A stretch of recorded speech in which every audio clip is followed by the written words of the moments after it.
नमस्कार दोस्तों, रूहानी कहानियों के अंतर्गत आज मैं एक और नई कहानी लेकर प्रस्तुत हो रही हूँ। अंधविश्वास। लेकिन ये कहानी मैं अंधविश्वास भी कह सकती हूँ और सच्ची कहानी भी कह सकती हूँ, क्योंकि ऐसा माना जाता है कि ये हुआ करते थे और प्राचीन लोग तो इस पर बहुत ही विश्वास करते थे कि डायने भी हुआ करती हैं। और आज की अगर साइंटिफिक वे में हम लेते हैं तो शायद कोई बीमारी भी हो सकती है वो। लेकिन ये कहानी मुझे सुनाई कि एक गांव में एक स्त्री थी जो डायन उसको कहा जाता था। नॉर्मल में वो एकदम जैसे बाकी लोग होते थे वैसे ही हुआ करती थी। एक भगवाना नाम का एक इंसान था। वो ब्राह्मण था, ज्ञानी था और वो एक अच्छे इंसान थे जो गांव में सब लोगों की मदद किया करते थे। उनको थोड़ा बहुत तंत्र मंत्र विद्या, श्लोक मंत्र ये सब आते थे, लेकिन वो इनको अच्छी चीज़ों में प्रयोग करते थे। कहा जाता है कि उस गांव में एक डायन रहा करती है। सभी लोग इस बात पे मानते भी थे और बहुतों ने उसका अनुभव भी किया था। वो जो डायन थी, अगर कोई उससे बुरा बर्ताव करता था तो शाम को ही वो उस इंसान को बीमार कर देती थी और उसकी जो चीज़ें हैं वो खा लिया करती थी। कहते हैं पता नहीं कलेजा टाइप कुछ बोलते थे, ये वो इंसान का निकाल के ले जाया करती थी मंत्र तंत्र से और शाम को उसको खा लेती थी या उसको नष्ट कर देती थी और वो इंसान की मौत हो जाया करती थी। इसीलिए सब लोग उससे बहुत डरते थे और सभी लोग उसको जैसे वो मिलती थी या तो पैर छूते थे, बहुत अच्छा उसके साथ व्यवहार करते थे ताकि किसी भी कारणवश वो उनसे इस तरह का कोई बदला ना ले ले। और इस तरह से जो भगवाना था, एक दिन क्या हुआ, वो उसको भी ये पता था कि भगवाना को ये सब चीज़ मंत्र तंत्र श्लोक ये सब चीज़ का ज्ञान है और वो एक अच्छा इंसान है।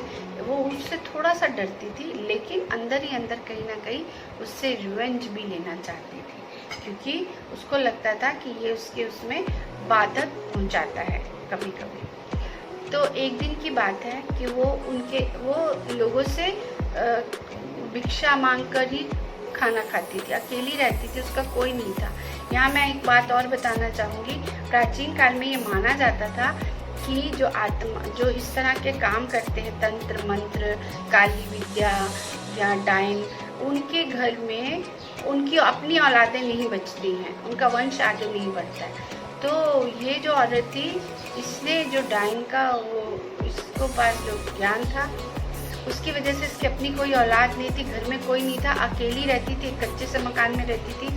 और एक दिन वो क्या करी, उस भगवाना के घर में आई। उनका एक छोटा बच्चा जो था वो गेट पर ही खेल रहा था। अब उस बच्चे को नहीं ज्ञान था कि इसको नमस्ते बोले या इससे कुछ अच्छे से बात करे, तो उसने बिल्कुल ध्यान नहीं दिया और अपने खेल में मस्त रहा। इसको उस बात का भी लगा कि इसने 2 बार बोला कि माँ को बुलाओ, तो बोला मैं नहीं जाता और खेलने में लग गया। एक तो भगवाना का इससे इसको वैसे ही बुरा लगता था, उसके साथ अच्छा व्यवहार नहीं था, तो इसने क्या करा, उस बच्चे का कलेजा निकाल कर ले गई और उस बच्चे को बुखार होना शुरू हो गया। वो बहुत बुखार से तपने लगा। फिर शाम पड़ते पड़ते ये बहुत बीमार रहने लगा। और जब वो भगवाना आया, उसने देखा कि अरे ये तो बहुत बीमार है। उसको वैद्य बुलाए गए, दवाइयाँ दी गई, हर तरह का इलाज कर लिया, लेकिन बुखार जो था वो टस से मस नहीं हो रहा था। जब ऐसी स्थितियाँ गांव में आती थी तो सबका शक उस औरत पे पहले जाता था, क्योंकि इसी तरह से पहले जिसको भी वो करती थी उसको पहले फीवर होता था और बाद में उसकी मृत्यु होती थी। और फीवर भी ऐसा कि जो किसी भी दवाई से ठीक नहीं होता था, तंत्र से मंत्र से। तो इन्होंने क्योंकि उसने मंत्र तंत्र किया है तो इसलिए उसको बुलाना बहुत ज़रूरी था। तो भगवाना को एकदम से शक हुआ कि ज़रूर। फिर उसने उस बच्चे से पूछा कि तुम कहाँ गए थे, तो उसने बोला कि कहीं भी मैं नहीं गया था, मैं घर में खेल रहा था। तो इन्होंने उस लेडी का नाम लिया कि वो आई थी क्या। उसने बोला हाँ आई थी, मुझे बोल रही थी बार बार माँ को बुलाओ, पर मैंने नहीं बुलाया और वो चली गई। तब इन लोग को शक हुआ कि उसने ज़रूर इसके साथ कुछ बुरा किया है।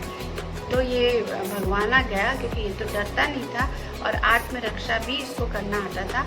ये अपने बच्चे को मंत्र द्वारा बचा भी शायद सकता था, लेकिन इसने उसको सबक सिखाने के लिए ये तुरंत उसके घर में गया और वो मंत्र विद्या कर ही रही थी अभी, तो इन्होंने जाकर उसमें भंग डाला और उसको गुस्सा उस पर किया और उसको बोला। अपने इर्द गिर्द इन्होंने मंत्र कर लिया ताकि वो इनका बुरा ना कर सके, और उसको पकड़ कर खींचते हुए लेकर आए और बोले तुरंत इस बच्चे को ठीक करो, नहीं तो मैं तुम्हारी अभी मृत्यु मैं तुम्हें मार दूंगा जान से। ऐसे फिर सारे गांव वालों ने भी बोला। जब सारे गांव वालों को उसने इकट्ठा देखा तो वो भी थोड़ा डर गई और उस बच्चे के कंधे पे हाथ रख के बोली, अरे उठ, तू तो ऐसी फालतू नाटक करा, क्या हुआ तुझे, उठ। ऐसे करते करते उसको उसने छुआ और वो बच्चा धीरे धीरे नॉर्मल होने लगा और ठीक हो गया। ये और उन्होंने भगवाना ने फिर उसको हिदायत दी कि आज के बाद अगर तूने किसी पे कुछ भी किया तो मैं तुमको जान से मार दूंगा। और तुम्हारी जो तंत्र विद्या है वो फिर बोली, वो भी जब नॉर्मल होती थी तो वो बोलती है कि मुझे भी अच्छा नहीं लगता, लेकिन वो जो मंत्र विद्या है वो उसको मजबूर कर देती है ऐसा करने के लिए, और जब तक वो नहीं करती है उसके मन को शांति नहीं मिलती।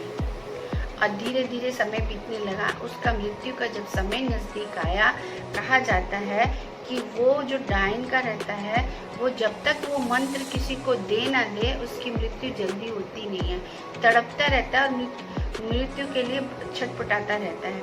तो इसी तरह जब उसकी अवस्था आई, गांव वाले सारे, अब कोई डर के मारे उसके पास नहीं जा रहा कि कहीं वो तंत्र विद्या उनको मन में ना आ जाए। तो उसने बोला कि जब वो बोलने लगी कि मेरी आत्मा मर नहीं रही है, मैं बहुत कष्ट में हूँ, तब भगवान ने उसको बाहर से बोला कि तुम वो जो तंत्र विद्या है, वो बोली कि मैं किसी को देना नहीं चाहती हूँ क्योंकि मैंने जो कष्ट सहे हैं वो मैं किसी और को ना दूँ। तो भगवान ने उसको बोला कि तुम वो विद्या जो है वो दीवार पर, कच्ची दीवार थी, उस पर तुम लिख दो उंगली से। तो वो फिर हम वो दीवार किस दीवार पे लिखा हमें बता देना। तो उसने बताया कि इस तरह दीवार पे लिखा है, और लिखते उसके प्राण जो थे वो उड़ गए, प्राण पखेरु, और वो मृत्यु को प्राप्त हुई। और गांव वालों ने वो जो दीवार पे उसने लिखा था उस दीवार को ही, कच्ची थी इसलिए तोड़ दिया ताकि किसी की नज़र उस पर ना पड़े और कोई भी इसका शिकार दोबारा ना पड़े। ये कहानी थी जो सत्य घटना पर आधारित है, और मुझे उम्मीद है ये कहानी भी आपको अवश्य पसंद आई होगी। धन्यवाद। शुभ दिन।